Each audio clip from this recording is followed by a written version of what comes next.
Well, good morning and welcome to the Adult Education and Workforce Development Statewide Webinar for February 9th, 2022. I am Jerry Hafner. Joining me is the Adult Education team and special guests. Before we begin this morning, some of you may be hearing from Dan. This is your Dan report.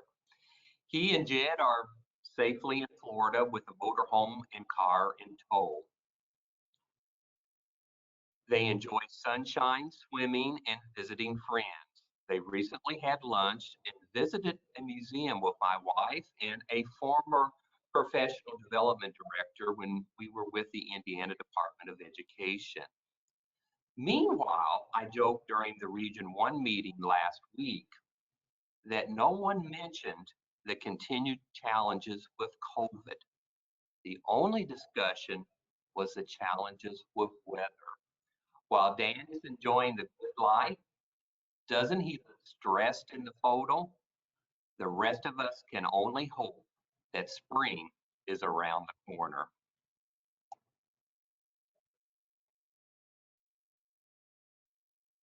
Alrighty, let's begin with an inspirational success story. This was the one from Adult Education Day at the State House from Alice Kerrigan of Scottsburg.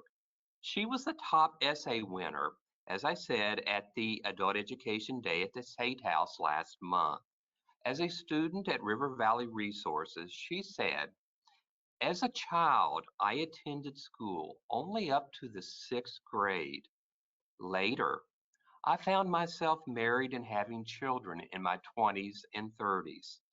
I had jobs off and on, working in various roles, factory worker, restaurant employee, home health aide, office clerk, and teacher's aide. After losing both of my parents in 2020, my mother due to a car accident and my father due to cancer, I realized how short life is and that none of us are promised tomorrow. It's all on me and I can't let my kids down. Instead of letting it keep me down, I chose to push forward every day. The only way to take care of us is to get a better job. And after I passed my Hsc test, the first people that I wanted to tell besides my children were my parents. I know they would be so proud of me." Success. Success to me isn't about money. Success is about taking care of those we love. Success is moving forward in the middle of adversity. Success is trying and never giving up on yourself. Success is when you make others happy or inspired. Success is helping others. Success is getting back up no matter how many times you are down. Success is the amazing feeling of knowing your loved ones are proud of you. Success is being proud of yourself. I am thankful for my children, my friends, and my teachers who believed in me and never gave up on me. What a wonderful story. Some of the most inspirational words that I've ever heard. Turning to Adult Education Day at the State House, the event last month was certainly a moving tribute to learners who submitted their essays and an opportunity as well to acknowledge business and industry partners. As many of you saw who were there, the winning essays were read to the audience, and the crowd in attendance also heard from business and industry leaders about how adult education has impacted the bottom line. And Representative John Young presented a proclamation honoring the achievements in adult education to Rob Moore in Maryland. Camp Atterbury and Operation Iace received a special recognition from our professional association, IAACE, for efforts to resettle Afghan guests in Indiana and around the country. Adult education providers from Bloomington, Columbus, and Greenwood provided classes and offered services on site at the base through last month. It was a wonderful day. I think we would all agree to celebrate our accomplishments. And I truly hope we continue Adult Education Day at the State House in the coming years. Meanwhile, this morning, we're going to spend some time talking about Hsc Test Preparation. We have Denise of Wayne Township Adult Education with us, who will share some thoughts about Hsc preparation in just a few minutes. Denise is here in part because the Hsc overall pass rate has dropped in Indiana. The average pass rate of the full battery stands at about 68% through January. The change, obviously, in test is a factor. The task pass rate for program year 2020 was nearly 83%. And 6 months into program year 2020, the task pass rate was 79%, which is 11 percentage points less than the current Hiset pass rate for the same period. And here's a breakdown of the overall Hiset average through last month. Obviously, math has always been problematic regardless of what test vendor we use, GED, Hiset, or TASC. And as you can see on your screen, reading is not far behind, followed by writing. Science has the best pass rate to date. So Denise is here to provide some materials that may help bring these averages up. And during one of the regional meetings last week, one of our directors suggested that the Hiset practice test is often a good predictor of success on the actual exam. So this morning we welcome Denise, and we are curious to hear what thoughts you have about preparing for the Hsc test. Good morning, Denise. Good morning, Jerry. Good morning, everybody, and thank you for having me here. I hope I can provide some insight and some tricks and tips that our instructors have found over the past few months as giving the Hiset exam. We are finding some of the same challenges as the state, but we feel that we've been looking at a lot of our data and have made some improvements over the past few months. So, next slide, please. I was asked about some of the materials that we use, and these are materials that we have purchased from New Readers Press, and we find these to be really excellent resources. And it comes in a like a value pack from the company, and you'll see here we're going to start with the reading and writing materials, but that language arts prep material is wonderful. And I did a little clip there on the first page of it of what to expect. My instructors spend a lot of time in our boot camp program right before the students start their sessions before testing of just what to expect from the test, test taking strategies and skills. And my instructors found that this front page of this reading language arts book is very helpful to the students, and it helps ease some of their concerns and their nerves, that kind of lessen their nervousness. And then for writing, I will be transparent. Our first writing essays were a little low. We were getting a lot of ones, and we weren't sure what we were missing. So this book here, the Writing for the Hiset exam, has helped tremendously. It has given them some anchor papers, scoring rubrics that we're able to work with the students in small groups and one-on-one in our classes, as well as the Score Boost Hiset prep materials, which were very close to what Score Boost also made for the TASC test.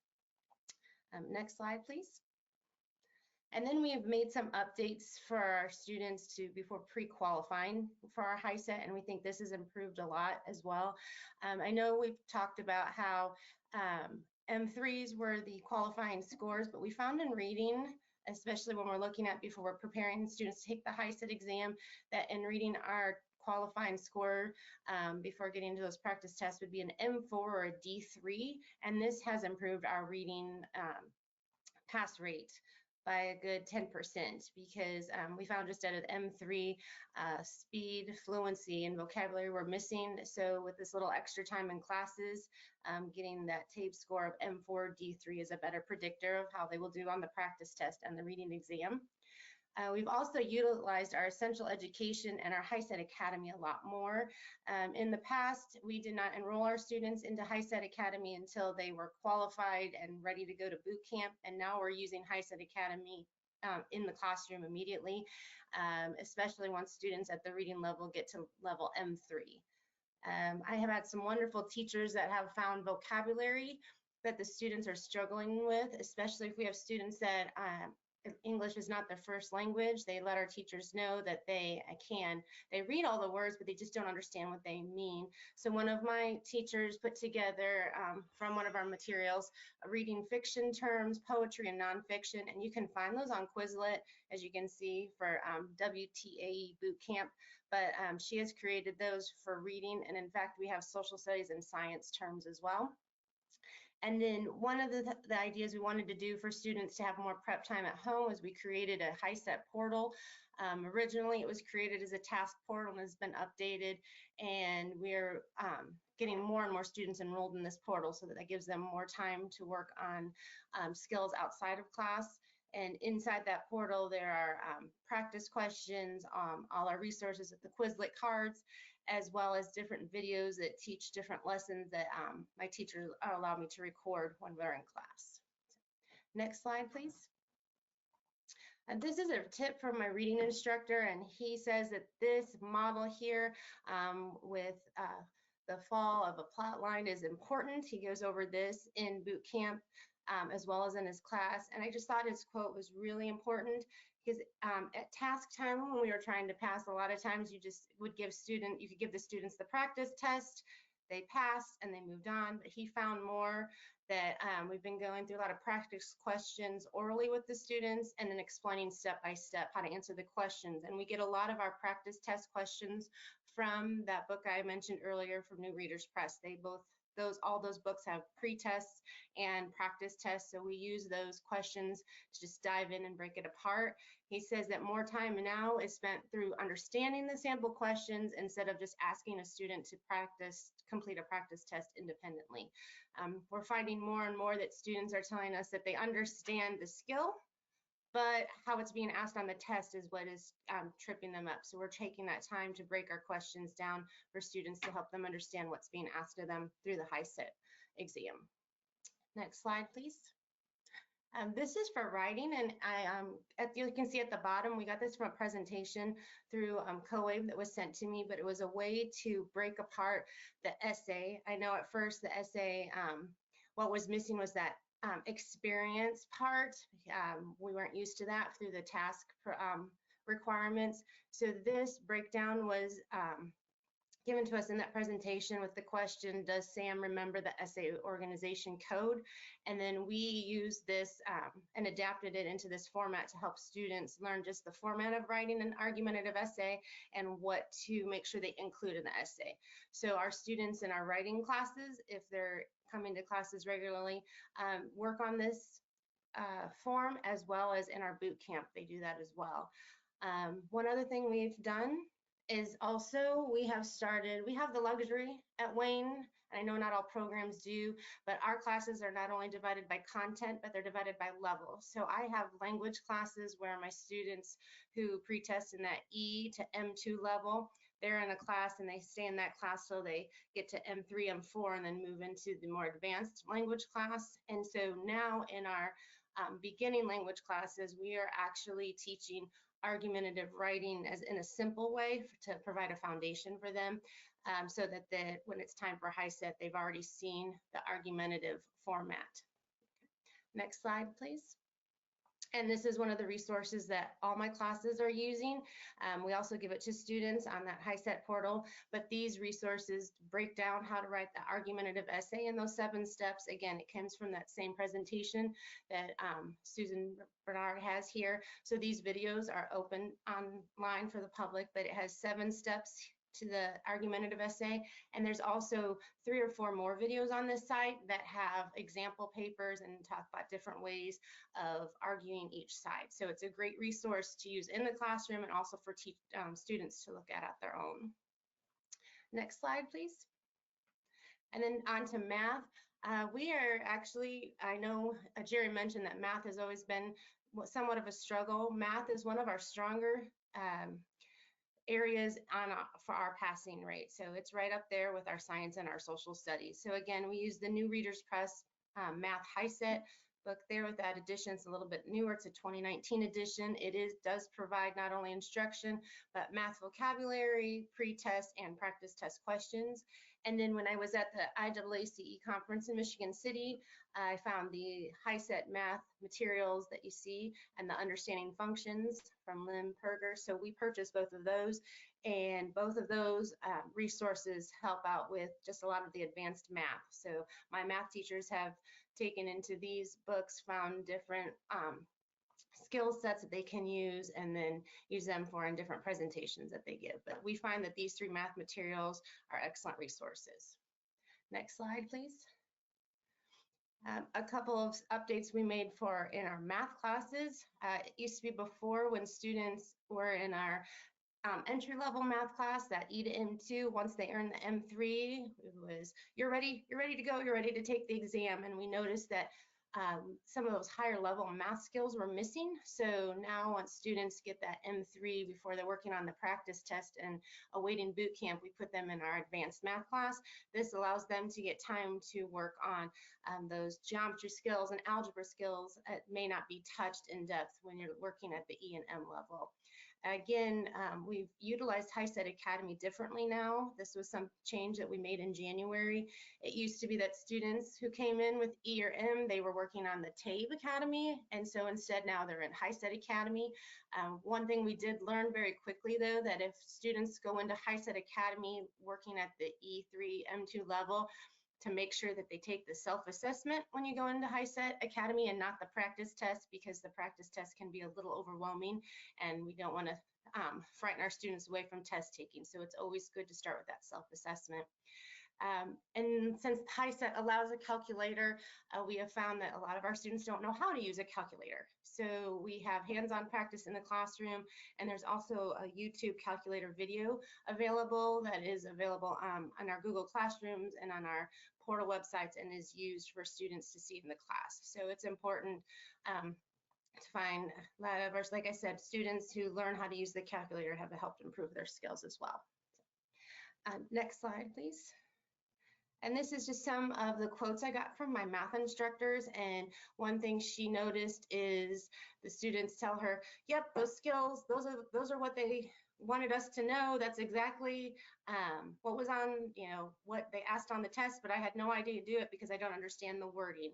And so she's decided to take all her math topics into real life scenarios. So you can see there, if they're talking about proportional relationships, they'll use wages, and just found a few visuals here, and then equations of the line, instead of using numbers and constants and values, they make it real life. So those are just some examples that the teacher had given to me, and I wanted to share. But just bringing math to real life has really helped improve our math scores.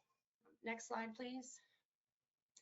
And we do utilize here these free practice tests that are available on the Hiset website. At first, we were using these to help see if the students were prepared, but with these free ones, we're using the students to break those problems apart. So again, looking at a concept, showing 1 or 2 of the practice problems from the test so that students are aware of how the questions are worded and what are being asked of them, and then they work on it together and solving it. So we use these free tests more as a teaching tool and instead of an assessment tool, and use the other practice tests, both of Essential Ed and the official practice tests as our assessment guide. And next slide, please. And finally, I love all our resources, our tricks, our tips, and everything, but I will tell you, I want to just give a shout out to my teachers, not only my boot camp instructors, but my entire team, because they've worked together to find from our basic level moving up. So I have to give most of our credit to our team and how they teach and relate to the students. And I think that makes a huge difference on our test scores. So thank you. Denise, thank you so very much. There's obviously a reason why we asked you to come back and present for a 3rd time. A lot of good information. Adam, I'm sure you would agree, lots of good information there, very concise and very thoughtful. So Denise, thank you so much for sharing your experiences at Wayne Township and all the work that you do in preparing students for the HSC. Thank you again. Thank you, and thank you everybody for having me. Have a good rest of your day. Well, Adam's here from Hiset, and I know you have some good words for our folks out there. Good morning, Adam. I do, but before I launch into what I have to announce, I have to say that once again, I'm impressed with the educators in Indiana. Jerry, your story at the beginning was truly moving, truly inspirational story. Once again, you've been batting 1,000 with these stories every meeting I've attended, and once again, you delivered. I look forward to that part of these meetings every month that we do this. Thank you. When we get caught up in the numbers and the stats, it's really easy to forget or to not remember why we're here, but we are here for those individual students and to help them make a difference in their lives. And I love hearing about that. The other thing I want to say is that, Denise, I want to cede the rest of my time to you because I have worked for Hiset for the last 5.5 years, but I've been an educator for the better part of 30. And this commitment to tips and strategies to help students is something that is very passionate for me. Jerry and Megan know that I do a 3-part series on reading comprehension, writing fluency, and mathematics mastery. And you and your staff hit on some of the key points that are just critical. I think we've all heard this, but studies have shown that the #1 reason why a student gets a question wrong, gets a problem wrong, is not because they don't know the answer, but because they did not understand the question. And Denise, your focus on the skill of understanding of what is being asked just resonated 100% with me. And the writing essay, I love that rubric you use. I have a rubric that I can say all but guarantees a student will pass if you follow it. And if we get a chance for me to present to Indiana, I can show you how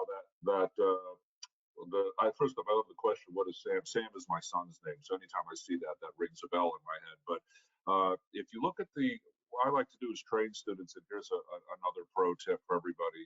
If you look at the instructions for the written essay, embedded in the instructions, I will say in language that can be difficult to decode for the student, but is a step-by-step outline of how to write a passing essay, if not a current college readiness. And I'd love to have a chance to show you all that. And the last thing I want to add is the calculator practice is critical, but keep in mind the embedded calculator in any Microsoft Word program will give you a realistic practice calculator for computer-based testing. But of course, having calculators at your site for students to practice with is also another good way to go. And I said lastly, next to lastly, here's lastly, that using real life examples for math is the way to improve math scores. Most students don't do well at math problems because they don't connect the math to their real life. So things like the quadratic equation don't make sense unless you realize that it's just getting back to the same place on the y-axis twice. So it's kind of like agreeing to meet someone at a future date at the same rendezvous point. That's the quadratic, or problems like that. Algebraic problem. Algebraic reasoning is over 45% of the test. So if you want another pro tip, if you're not sure what your math lesson is, in fact, even if you are sure what your math lesson is, there's 2 things you should practice on a daily basis. One is order of operations, and the second is fractions, decimals, percents, and exponents. And that'll prepare you to successfully navigate close to 45% of the algebraic portion of the test. Denise, I have to say I took over 2 pages of notes while you were talking, so I better get to why Megan had me on here today. Megan and Jared, thanks for inviting me to join. I know that many of you are now knee-deep in data from the Hiset, and the statistical analysis that Jerry provided at the beginning is something that you can do for yourself for your sites.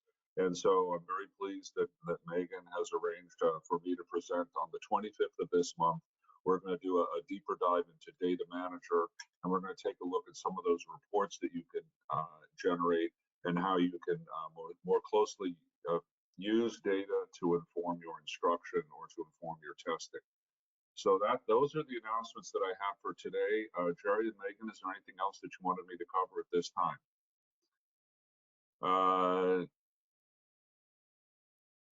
No, I don't believe so. Thank you so much. We'll bring Megan on as well because she's going to give a report. But Megan, is there anything else that you would like Adam to address?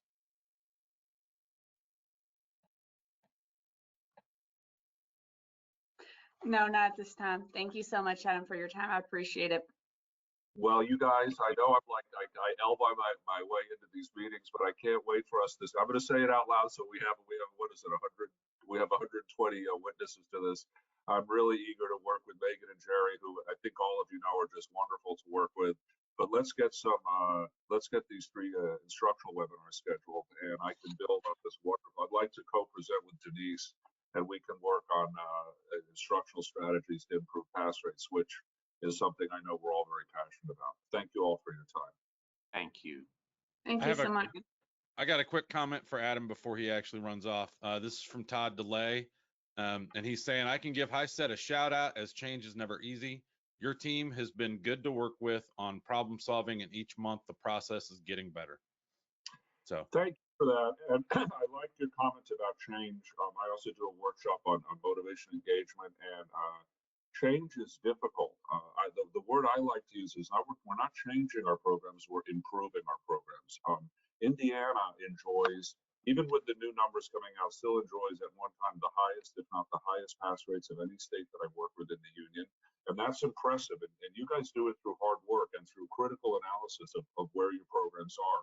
So I really want to admire the courage that Jerry and his team took to look at those numbers. That's the path to success.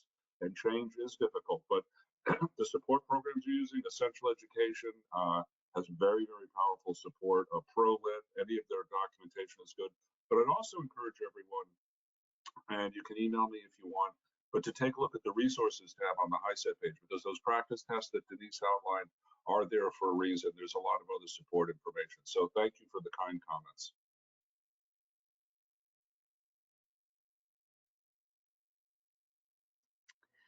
Good morning, everybody, and thank you so much again, Adam and Jerry.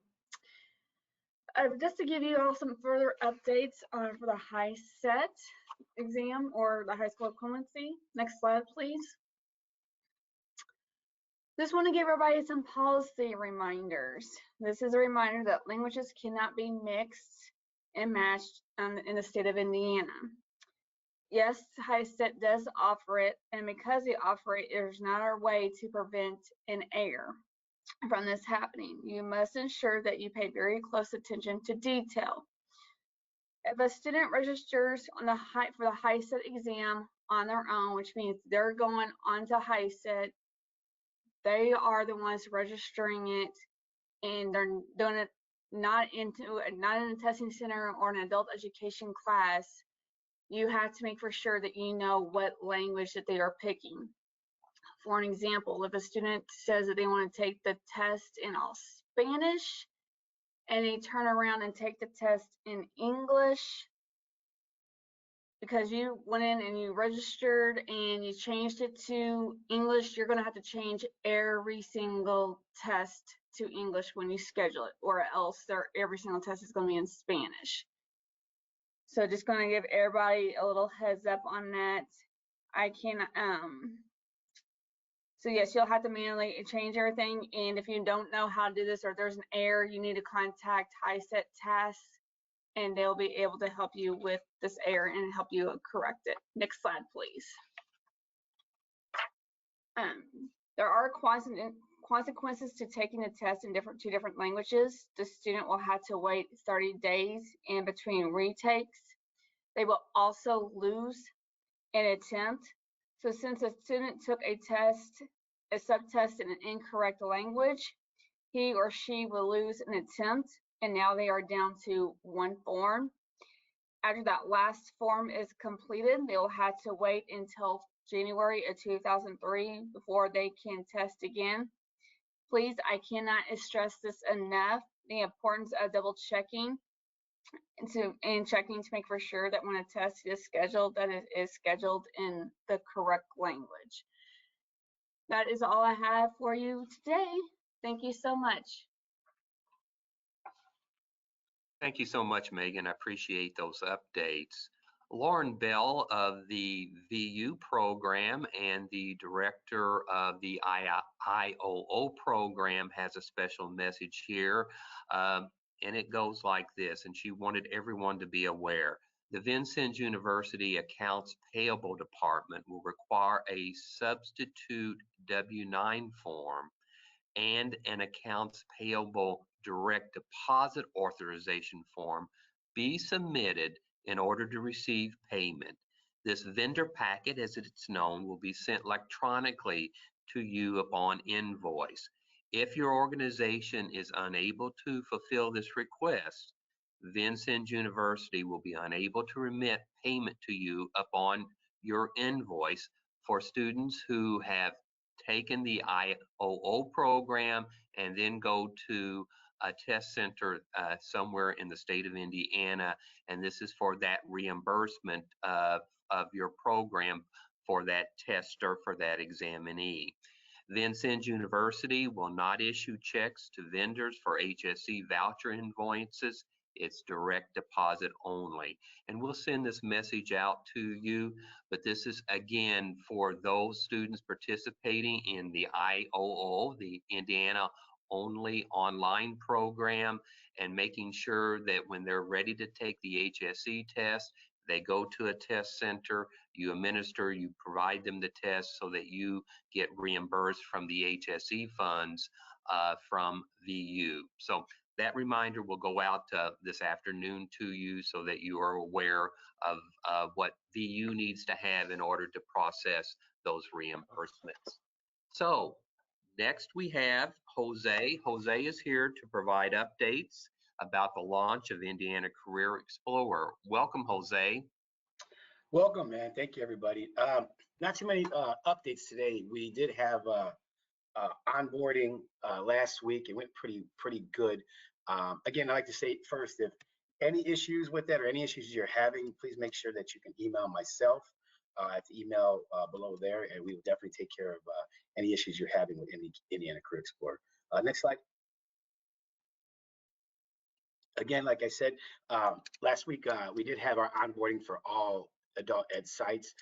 That went really smoothly and didn't have too many errors with that.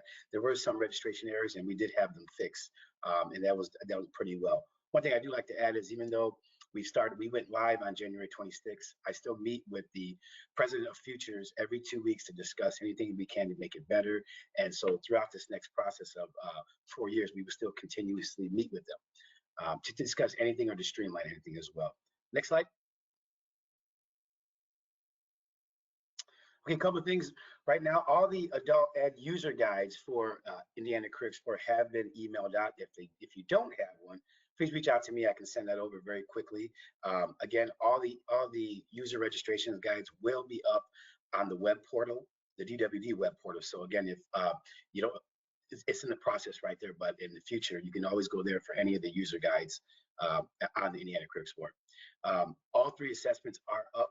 Again, the first, when you click on assessment, you do see one, but the other 2 are in the resources tab. And so that's pretty much all we have right now. We also, when you're doing your career exploration, there's a day in the life video. So when you see a career that you like, we have videos that give you a day in the life of what's going on with that particular career. And those are up now that you can see on the site as well. So that's all we have. Thank you much, Jose. Lots of good information about Indiana Career Explorer. Well, up next is Donna Lovelady. She has updates about grants and contracts. Welcome, Donna. Thank you, Jerry. And hello to the other 121 people who are out there listening to our statewide call. Fiscal notes for this month, the PY22 grant continuation applications were emailed out to grant contacts this morning. Please read the instructions carefully before you begin, and note that it does tell you that the applications must be submitted to our office by April 15th. Might as well make that a really fun day all the way around. Next slide. Again, we will hear our mantra, spend, spend, spend now. And it sounds like everyone's listening. As of this morning, 46% of the state funding has been spent, and 34% of federal funding has been spent. So that the state is in a really good position at the halfway mark of the year. If you have a need for some ideas on how to utilize your funding more effectively, feel free to reach out to your fellow directors. Slide. The budget amendments for your mid-year incentives were sent to the DWD Finance Office last week, and preliminary award letters were sent out on February 1st. Please notify your designated signatory that a contract amendment will be emailed to them in the next few weeks. Slide. Each subrecipient and subcontractor, if applicable, will receive an incentive for meeting one or both metrics, plus an additional award based on the number of outcomes above the target. The first award is the Measurable Skill Gains Incentive. To earn this incentive, programs must achieve a 55% success rate on NRS Table 4, Column J, and the percentages will not be rounded. Each subrecipient or subcontractor will receive a base incentive amount of $1,293.10 for attaining the 55% target. For each percentage point over 55%, each subrecipient or subcontractor will receive an additional $155.25. The second award is based on equaling the highest enrollment number of either 12/31/2019 or 12/31/2020. For our new grant programs that started in PY20, you will receive a mid-year performance incentive for equaling enrollment number on June 30th, 2021. Each recipient or subcontractor will receive a base incentive amount of $2,884.62 for equaling enrollments, and for each enrollment over the base target, each subrecipient or subcontractor will receive an additional $309.92. Just so you'll notice on your preliminary award letter that it is in whole numbers. We have to do that for contract purposes, so they were rounded to the nearest dollar. Jerry, back to you. Thank you so much, Donna. Amy, let's move on to professional development updates. And Amy's here this morning to provide her updates in regard to professional development and also share some survey results with you.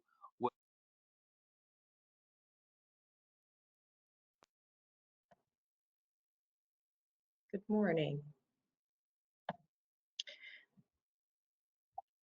Just as a reminder, the Professional Development Facilitator quarterly reports were due last Friday, February 4th.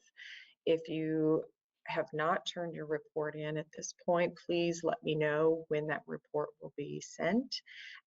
I had a couple of messages this morning with some people who had issues due to the weather last week that they were not accessing the information. So I have since received some reports this week with that information. So if you have a concern, please reach out and let me know. Just a general reminder, Dollar General Literacy Foundation, the application will be due February 17th of 2022. 10 p.m. Central Time. Most of us are on Eastern Time, so just be aware that if you're submitting it sort of at the 11th hour, that the 11th hour might be different for you than for Dollar General. Those funds that are received from Dollar General are used for literacy. That could be family literacy, Hsc, ABE, and ELL as well. So please take advantage of the resources they have available. 180 skills will be available until June 30th of 2022. There are employability skills, technical skills, and industry recognized credentials available through 180 skills. If you are wanting to use the curriculum for an IET, please see Roy Melton so that you can ensure that what you are planning and setting up for curriculum meets the IET requirements. Another opportunity for resources is the National Book Fund grant opportunity. This is sponsored by Pro Literacy. Those funds will be available again for adult literacy, basic education programs to help provide educational materials to teach adult literacy learners. The application is due March 15th. I've provided a QR code on the side of the screen that should work. I tested it, so it should work. If you want to access your app to do a QR code read, then you should be able to access it directly to get the information. If anyone would like assistance completing the application, please reach out to me. I'd be happy to help in any way that I can to get those applications strong so that you can receive funding for literacy materials. The eligibility requirements. An applicant must have a clear, defined, specific need or project for the materials being requested. Anything that's too general, just we want to supply for our ABE program, would not be enough information. So please be as specific as you can with the information on what you're requesting the materials for. Number two, they are intended to be the National Book Fund materials are given directly with students receiving literacy instruction and/or with literacy staff, instructors, or volunteers. Number three, not have received a National Book Fund grant during the 2020 or 2021 program cycles. So if you've already participated in this grant in the last 2 years, you'll need to wait 1 more year in order to be able to receive resources again. Number four, answer all questions on the application to the best of your ability and upload all required forms as directed in the online application. The application, I looked it over, it is fairly straightforward, so you should be able to supply what's required. But if you need assistance or have questions, please feel free to reach out to me. A professional development opportunity. I've also provided a QR code for this as well. Assessed skills and skill use of adults with learning disabilities, PIAAC, is a research webinar series provided for you on February 10th. So if you would like to register for that, please do so. I think it will be a very useful resource since many of the adult education participants often have either diagnosed or undiagnosed learning disabilities. So this should be a good opportunity to provide some resources, a tool in your pocket to help students with those learning disabilities. Another professional development opportunity, workforce resources and programs is providing a webinar dedicated to supporting recent Afghan arrivals to the U.S. QR code is there on the side. This should be extremely informative as we now see Afghan guests that had been at Camp Atterbury now entering into our Indiana local programs. Even if you have not had an intake for an Afghan guest at this point, you may still see those coming into your program. So please, if at all possible, try to attend on February 15th to get some resources and information related to our Afghan guests that have now entered our programs. The poll everywhere that Laura and I did during the January 24th meeting, during the directors and the separate PDF meeting, provided some insight that we thought we would like to share so that you can see how different programs have different needs and different insight for directors versus PDFs. The information I'm providing is from the poll that the PDFs only participated in. We did a poll just to get information for Roy and I from a professional development perspective. And then the PDFs also participated in the same poll that the directors participated in. One of the questions that we found interesting was, as a PDF, are you included in the monthly statewide call? 43% said the link to attend was shared with them directly from the state office, which I find very helpful in that they can directly access the webinar, the state call. 36% said they do not receive the link but attend but watch the recording of the monthly statewide webinar, which, as a side note, Donna Lovelady or I will be, beginning with this month's webinar, be sending out the slide deck a day or two following the statewide call so that those who cannot attend can at least read the slide deck. Please bear in mind that not all pertinent information may be on the slide. So when the recording becomes available on the website, please go back and watch the entire statewide call so that you have all of the information. But the slide deck will at least give you information to get you started from that was shared during the call. 14% said that they didn't know what a statewide call was. As a professional development coordinator, that's concerning to me. And so I'm going to be working to make sure that all the PDFs know how to access the statewide call recording, and will be receiving the slide deck so that they can access this information, because many of the things that are shared during the webinars are immediately effective. So we want to make sure that that information is getting out to the programs at every level, all from the director all the way down to the teachers that just teach 1 or 2 days a week. And then 7% said the link was shared with them by their director. So the majority, I'm pleased to see, are receiving information related to the statewide call. My goal is to make sure that everyone is receiving that information. The next question on the PDF poll: do you feel it would be helpful to your position as a PDF if you attended the monthly regional consortium meetings? 43% said they felt it would be helpful as a PDF to attend their regional consortium meetings. 36% said, what is a regional consortium meeting? So that again is a concern for me. I want to keep everyone abreast of changes and information as it happens.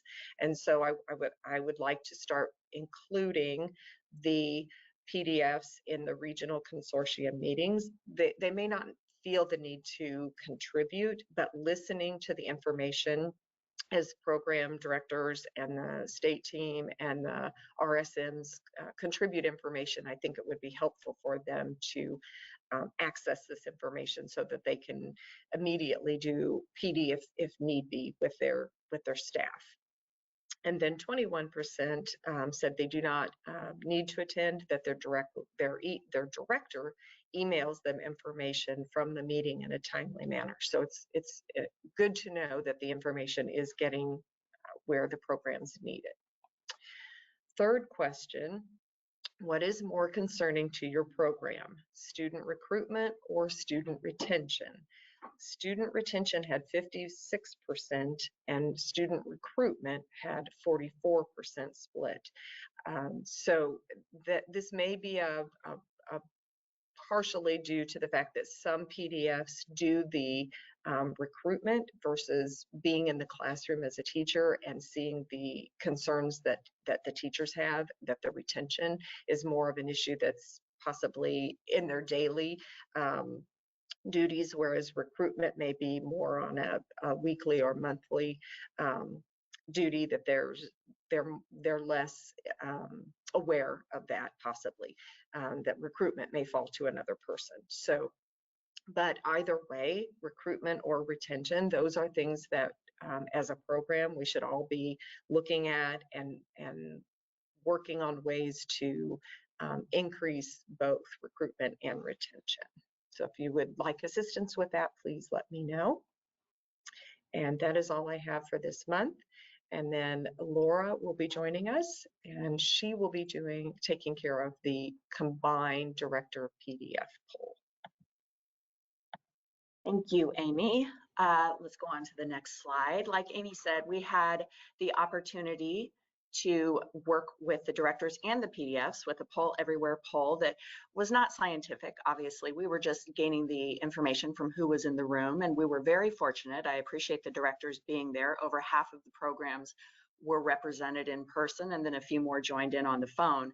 So once again, it is not scientific, but it was definitely a great way to get information and generate ideas and really be a jumping off point for us to understand what's on the minds of directors and PDFs and really gain perspective from each group of people that were down at the State House meeting in the afternoon. So let's go to the next one. Okay. We started off, and you can see exactly how scientific this poll was by the question asked here. We know COVID was definitely on people's minds, definitely in January. It's been on people's minds and in their programs throughout the entire program year. So we just want to gain some basic information on what people's perspective was on how much COVID is affecting the program still. And as you can see, 86% felt like there was a pretty significant impact of COVID. And a lot of it is, you know, people's access, getting into certain institutions, being able to bring students into the classroom, and then the attendance once they're there. A lot of programs are losing students for significant amounts of time as they're having to quarantine, or people in their home are having to quarantine. So as we all know, it is still impacting programs, and this just kind of confirmed what we were thinking at the state level, that it's still pretty significant out there. Okay, this was an open-ended question that the directors had. How has COVID affected your program? And enrollment by far was the most significant answer we had. That came to the top. And then of course, attendance and the mental health of not only their staff, but their students. It's really put a strain on people as they're trying to navigate the situation and constantly make adjustments from the staff side. And of course, it's very stressful for our students as they are dealing with the immediate impacts on their family and their job. Staffing, they felt like, was one of the impacts of COVID, you know, staff having to be out, having to find new staff, and then morale, which goes a little bit more to the mental health and sanity. It's hard to keep that positive, upbeat presence in a classroom when you're constantly making those adjustments and realizing how difficult of a time this is for everyone, especially our students who are directly impacted by COVID. So, as we said, enrollment, it's a huge challenge for programs. And we just want to get, like I said, kind of a number, a percentage. And this was kind of what we thought. 70% of our programs, our directors came back and said their program is really having a challenge with enrollment this year. And we know we've bounced back, and Jerry's going to have some more data on that in a few moments, but it continues to be a challenge trying to increase enrollment and get back to where we were just a couple of years ago. What type of professional development would the directors like to see offered to help support recruitment, which obviously is enrollment? And a lot of them talked about being connected to businesses and forming new partnerships, because I think we're all realizing there's so much opportunity in this space to not only bring in new partners to your program, but to reach different pools of people who may not have been coming to your program because of their work life, because of their work commitments. Marketing ideas and strategies was a really important topic that came up. And I think as a professional development team, we are trying to figure out how we can do better and how we can work with all of our programs to help support them in this area. It may not be a statewide campaign, but a lot of marketing and recruitment is local, and helping our programs figure out how to leverage what they already have going on, especially with their social media and different ways to engage new groups of people through employers, is a great way to start building up that enrollment through different marketing.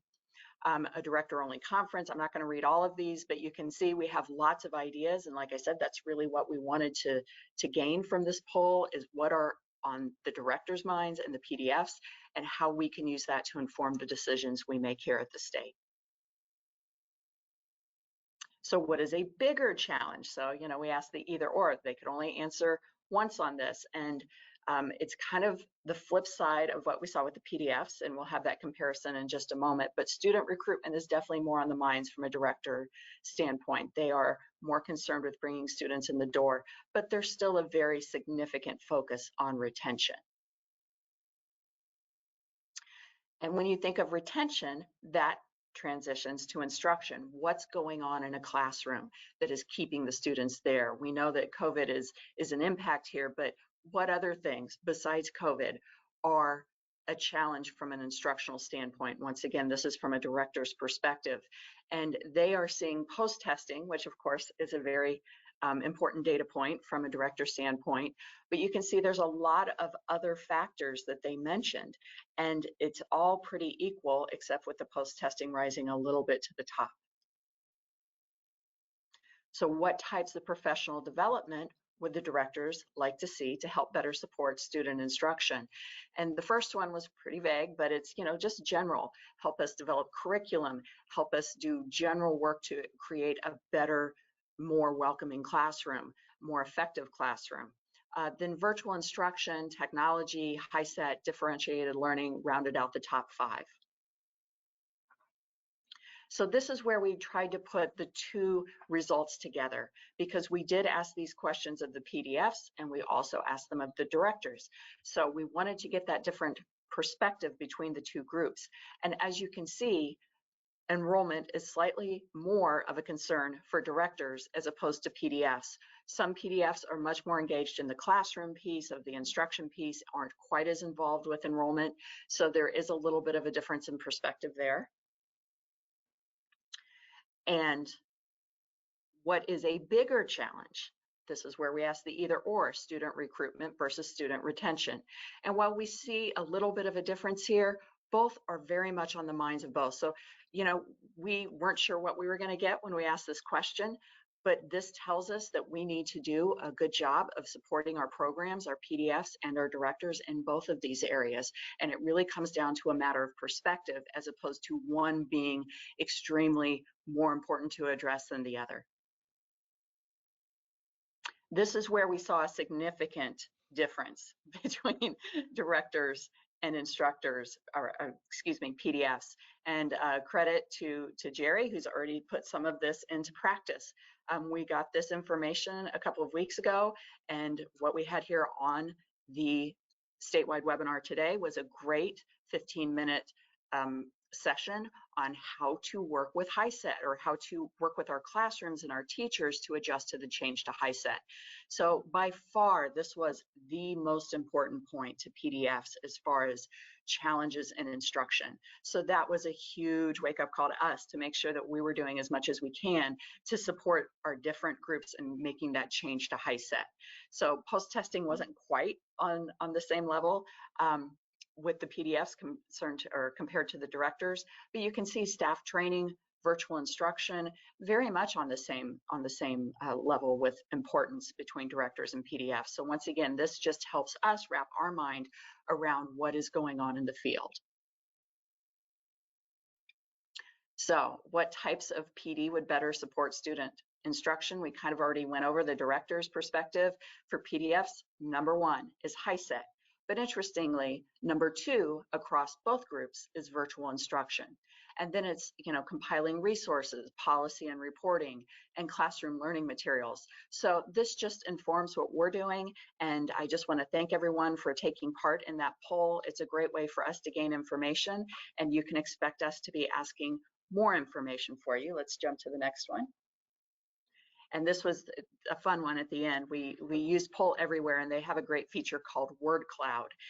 And it allows people to just kind of type in their thoughts. And as people see words come up on the screen, the one that kind of resonates with people, they can add to it, and it gets bigger. And as a quick point of reference, this was the director's word cloud. But when we did it with PDF, the PDF group, awesome, was the biggest word in the middle of their word cloud as well. So it was a fun exercise. Like I said, we really appreciate people's participation, and you can expect us to be asking more questions and getting more input from our field as we continue to build out our professional development plan. So thank you for giving me some time today, and I'll turn it back over to Jerry. Thank you very much, both Amy and Laura.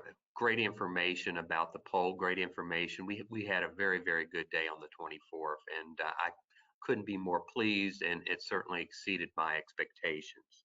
Let's move on to Roy on our team. He's going to talk a little bit about the Workforce Initiative classes and IETs. Good morning, Roy. How are you?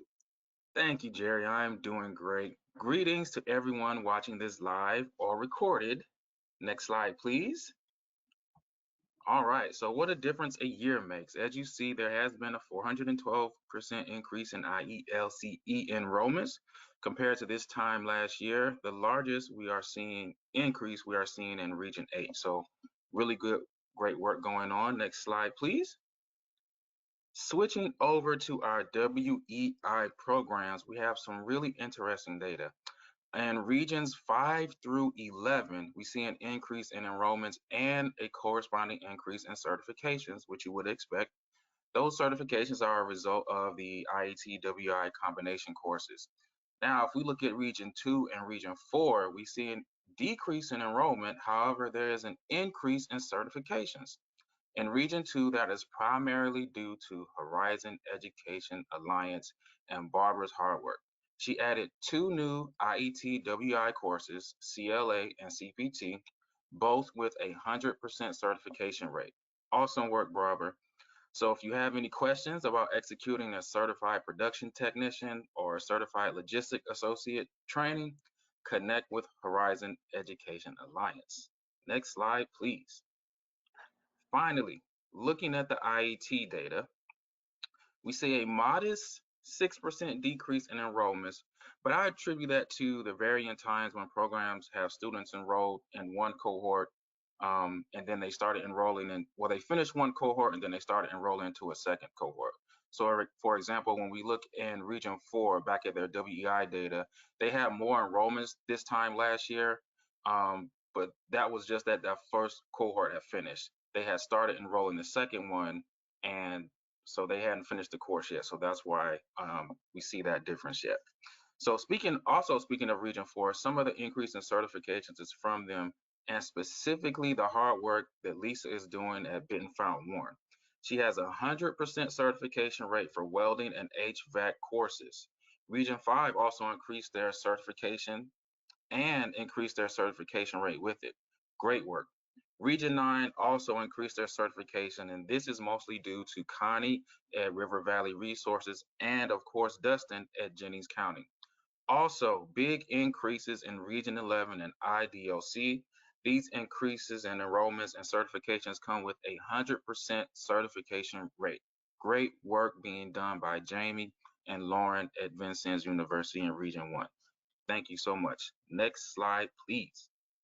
All right. So I just want to review a couple of the newer measurable skill gains we have available. If you remember, one of them is the skill progression. It's described as successful passage of an exam that is required for a particular occupation or trade-related benchmark, such as knowledge-based exams, employer-required knowledge-based exams, satisfactory attainment of an element on an industry or occupational competency-based assessment, or completion of tests necessary to obtain a credential. So when you hear all that gobbledygook, just think assessment, because that's what I think. So in the context, an assessment in the context of working with an employer. One example that we discussed before was the WI that Marion Community Schools is doing with the Army Recruiter, and they are preparing students for the ASVAB, Armed Forces Vocational Aptitude Battery. Now, this is a test that is needed for employment. The skills progression is going to be successful completion of the ASVAB. Another example of a program using the skills progression measurable skill gain is the WI that Jennings County is doing with Amara Contractors. Here, the skills progression is the NCCER core credential. All right, next slide, please. Now, the progress milestone. This one is described as satisfactory or better progress report towards established milestones, such as completion of on-the-job training or completion of an apprenticeship program or similar milestones from an employer or training provider who is providing training. This is the measurable skill gain that you have the most flexibility with when working with employers. It allows you to create training that is critical to the employer, and it is not dependent on an industry recognized certification or even assessments. One example I want to highlight is the WEI that Marian University is doing with 2 employers. On the path to the progress milestone, job ready Indy badges 2, 3, 5, and 6 with a passing score of 70% will be achieved. So that's on the way to the progress milestone. The progress milestone will be achieved by participants who successfully complete the first Makerspace training and receive a first Makerspace certificate. The first Makerspace training includes how to do 2D computer software to create models for laser cutting and 3D printing, building a 3D printer from scratch, and operating an industrial laser cutter. Now, this is a good example of being ahead of the curve because there is not an industry recognized certification for the skills learned. However, we have employers who are looking for this training. Now programs have tools to provide the training and get credit for the work on Table 4. Now, if you want more guidance on the new measurable skill gains, please give me a call or email and we can talk through your ideas. Thank you. Well, thank you very much, Roy. Let's take a look at some statistics, some numbers. We compared program year 2021 to program year 2020, and Indiana's total enrollment is up by nearly 1,400 students from the same time a year ago. This is a 12% increase.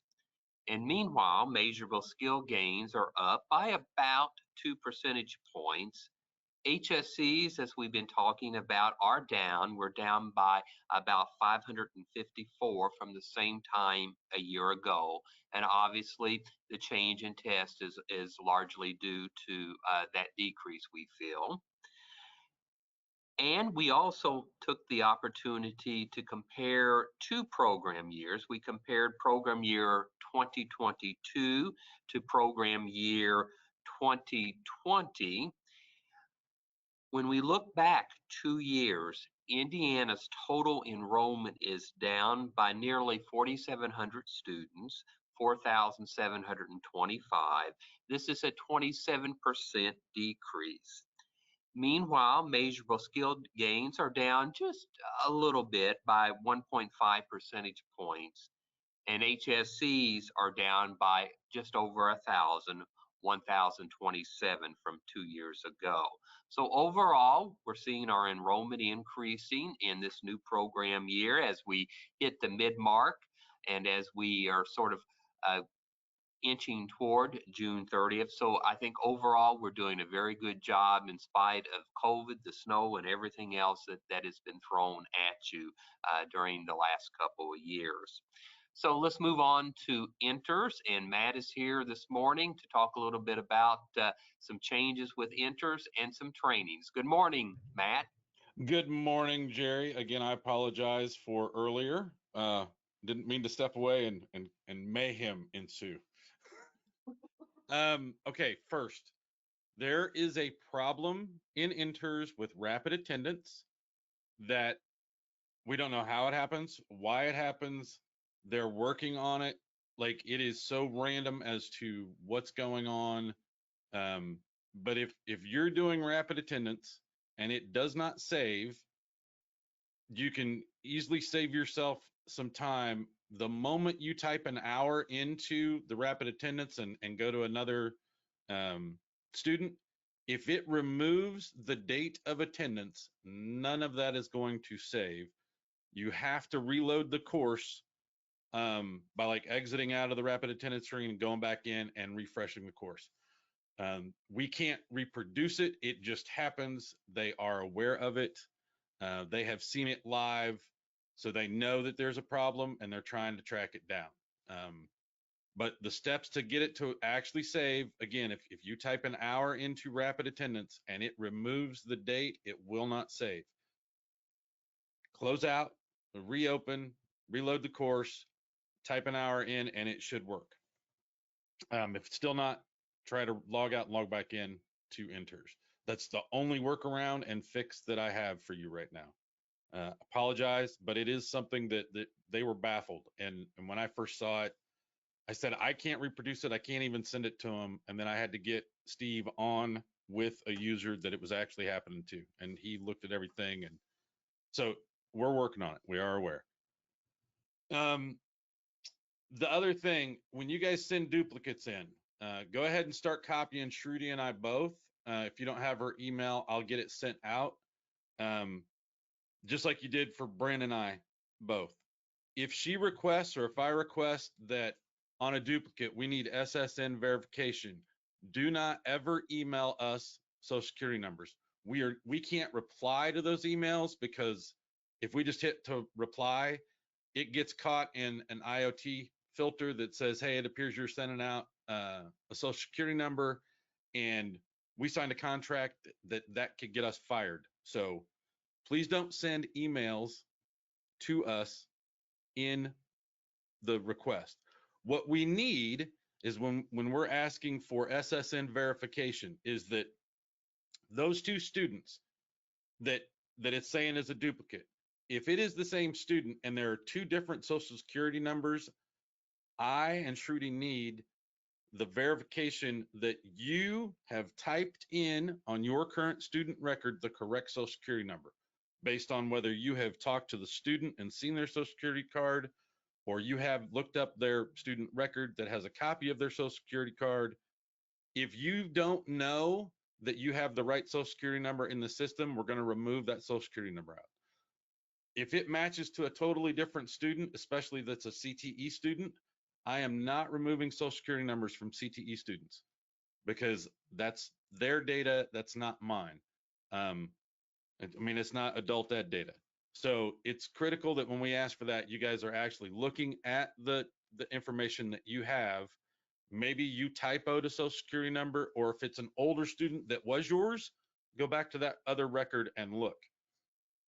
Because sometimes, a lot of times, we will get like the last digit is an 8 or a 9, and that's the difference. We just need to know what number is correct. So again, do not email us social security numbers, please.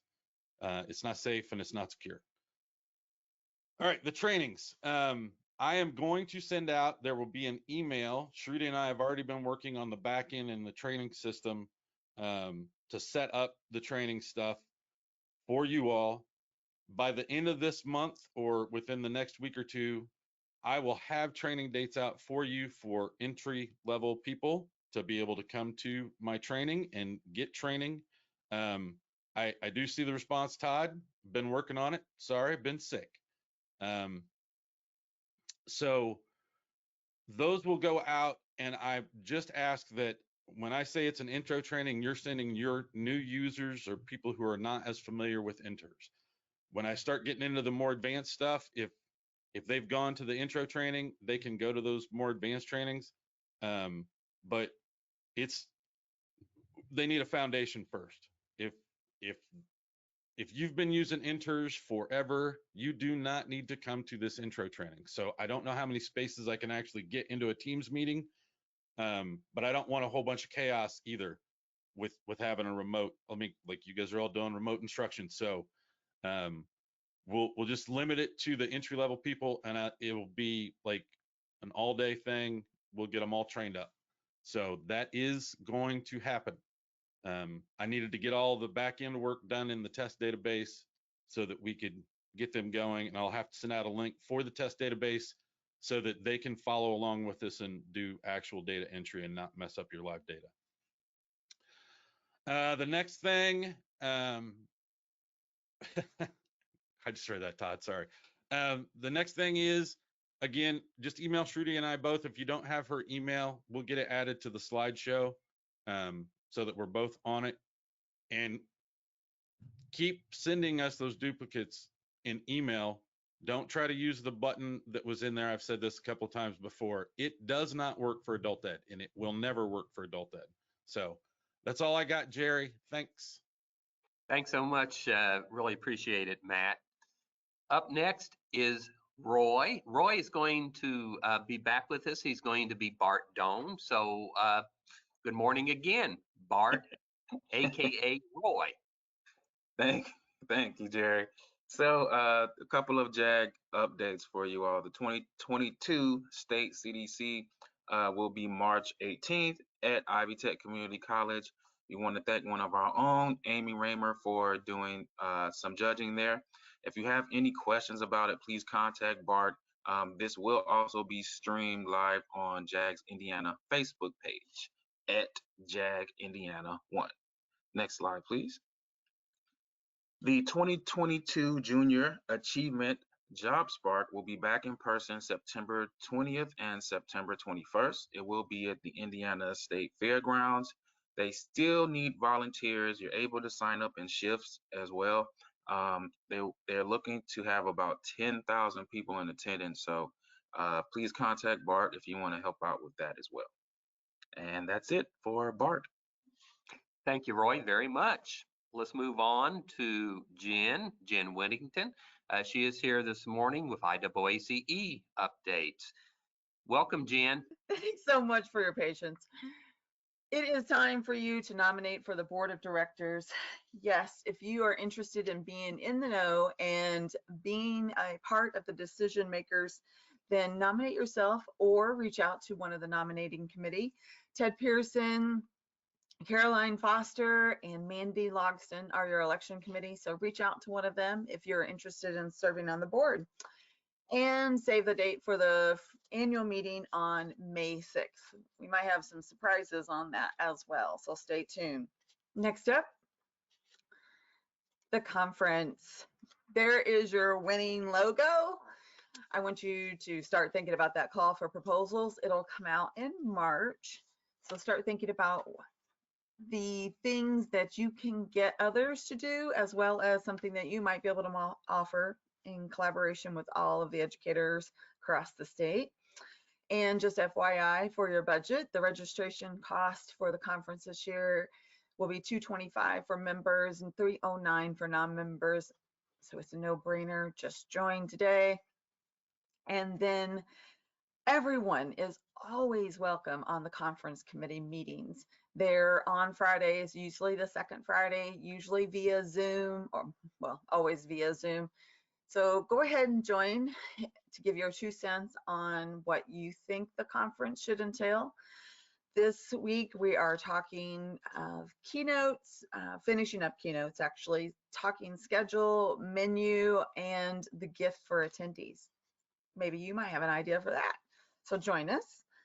Next, a new benefit for IAACE members is the IAACE.com jobs page. Yes, you can submit jobs that are available in your program and manage them all yourself by simply signing into the website. And then you can view all the jobs that are across the state. You can see we do have one on there now, and then the other one is a sample for you to follow. So check it out and add your jobs today. I know there's bound to be some openings. Next up, advocacy reports.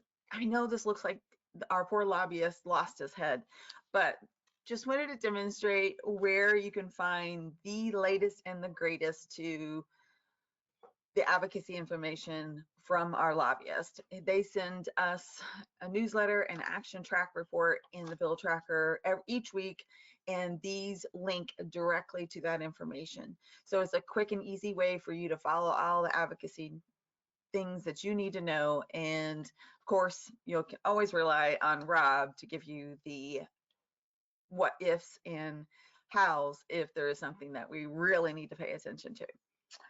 And then last but not least, the next page, we're always recruiting blogs and newsletters from you, our members. But I want to also remind you that there are lots and lots of renewal notices going out. Sometimes people tell me that they have not received them. So double check and make sure that they didn't fall off into your spam folder or your junk folder. Heaven forbid that happen. But a lot of renewal notices going out. So check your inbox or just simply sign into the website and check when your renewal is up. And that's all I got, Jerry. Thanks so much, Jen, and thank you for your patience through the technical problems. I will just let you know that I did get those renewal notices, and I put a check in the mail to the Fall Creek address here in Indianapolis over the weekend. So there's money coming. Awesome. That money does get to me. Great, great. All right. Thank you so much. Thank you so Thank much, and you. we'll see you on Friday for the IAACE meetings. So please join us on March 9th, 2022. Hopefully spring is around the corner for our next statewide webinar. We will, of course, email a registration link as we get closer to the date. Please have a wonderful afternoon. Thank you very much for joining us. Matt, do you have some questions? We got a couple of questions. The first one is, Amy, can you go back to Denise's slide where she has the website link for the resources? That was really early on, sorry. I had asked you in the chat if you could get me I'd asked Denise and she didn't see the question, and it's fine. We have a question about that. They want to see what that website was for the resources and the videos. Denise, do you know which one it was? Is it this one here? Yep. I think this is it. Is this what you were asking about, Mandy? The question was for Mandy. And then I do have another question. So if we can just leave that up for a minute. Again, I think they're going to email out these slides this week. So you'll get that. All right, the next question I have is for Jose. Mr. Jose, are you still here?